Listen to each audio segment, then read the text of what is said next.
అసలు ఇండియన్స్ అంటే అసలు మీరు ఇండియన్సా నేను క్వశ్చన్ చేస్తున్నా. మీరు ఇండియన్సా? భారత స్వాతంత్ర ఉద్యమంలో పాల్గొన్నవా? అమిత్ షా తండ్రి గాని తాత గాని? ఆంగ్లేయులకు చిట్టి ఎవరు రాసిండ్రు? గాంధీని ఎవరు చంపిండ్రు? ఇందిరాగాంధీని ఎవరు చంపిండ్రు? ముస్లింలు చంపిండ్రా? ఈ బ్యాంకులను ఎవరు దోసుకున్నారు? ముస్లిం దోసుకున్నారా? లలిత్ మోడీ ముస్లిమా? నీరవ్ మోడీ ముస్లిమా? విజయ్ మాల్యా ముస్లిమా?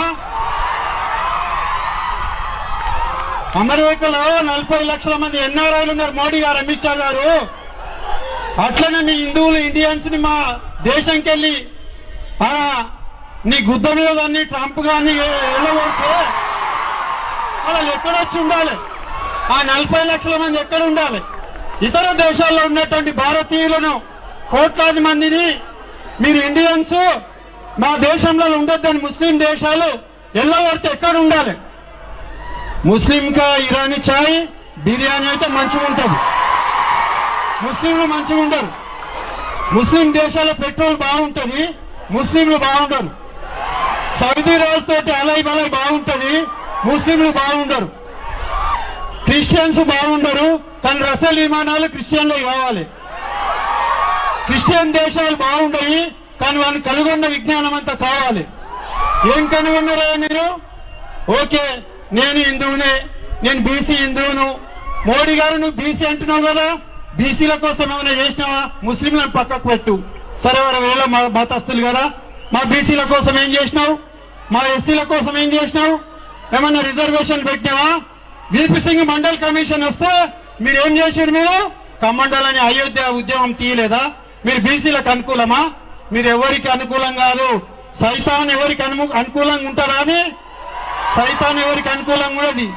एक मिसाल बता तुम्हारी సైతాన్ అయితే उसको ఒక మనిషి ఉన్నాడు, దయ్యం పట్టింది, సైతాన్ పकड़े कहते उन शेर ने पिया, उसके बाद बिच्छू काटा उसको. क्या करता? बंदर को पहले बंदर है वो, उसको शैतान पकड़ा, शेर ने पिया, उसको बिच्छू काटा. और मोदी अमित शाह वही कर रहे काम है नहीं? अरे ఈ దేశంలో నిరుద్యోగం 2 కోట్ల మందికి ఇస్తాను ఇచ్చినావు? ఎవరికన్నా నోటుబందీ చేసినావు? నీ సూరత్లనే మొత్తం మార్వాడి నేను శవయాత్ర చేశారు. సిగ్గు శరం ఉండాలేమన్నా? జిఎస్టీ అన్నావు, జిఎస్టీ వల్ల ఎన్ని పరిశ్రమలు మూతపడ్డాయి? నోటు బంద్ చేస్తావు నువ్వు.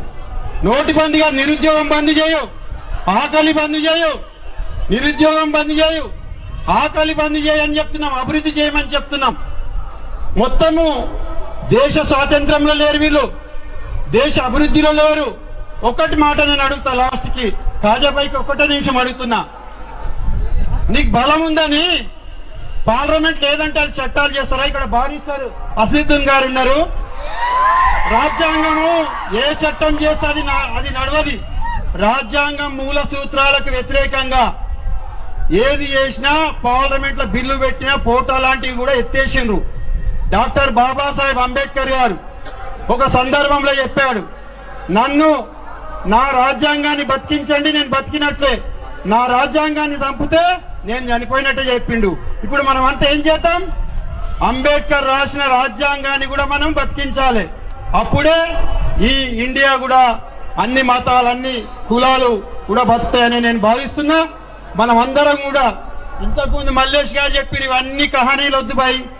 భారత్ కు డెవలప్ చేస్తే చేయండి, ఇంకోసారి కూడా అవకాశం తీసుకోండి. లేదంటే మిమ్మల్ని భారత్ నుంచే బీజేపీని పక్కకు ఎక్కడికి వెళ్ళొచ్చిరో పంపించాల్సిన అవసరం ఉంది. ఒకటి మనం ఇంకోటి రెచ్చగొడుతున్నాం. కాంచీరామ్ సాబ్ పెద్ద మనిషి, ఒక మనిషి మాకు, నేను గతంలో బీఎస్పీలో కూడా పనిచేశాను. గాలియా దియేతో తాలియా బస్తా, గాలియా దియేతో తాలియా బస్తా. మనం ఒకటి ఆలోచన చేయాలి. ఒకటి అన్నిటికంటే బుల్లెట్ కంటే ఒకటి, 1 ఓట్ 1 వాల్యూ. ఎవరికి ఓట్ వేయాలనో మీకు తెలుసు. పార్లమెంట్ లో ఎవరైతే దొంగలు సిఏబి ఉండే అప్పుడు సిఏబి పోయి సిఐ అయింది. ఆ దానికి ఎవరైతే ఓట్లు వేసిండ్రో మీరందరూ గుర్తుంచుకోవాలి.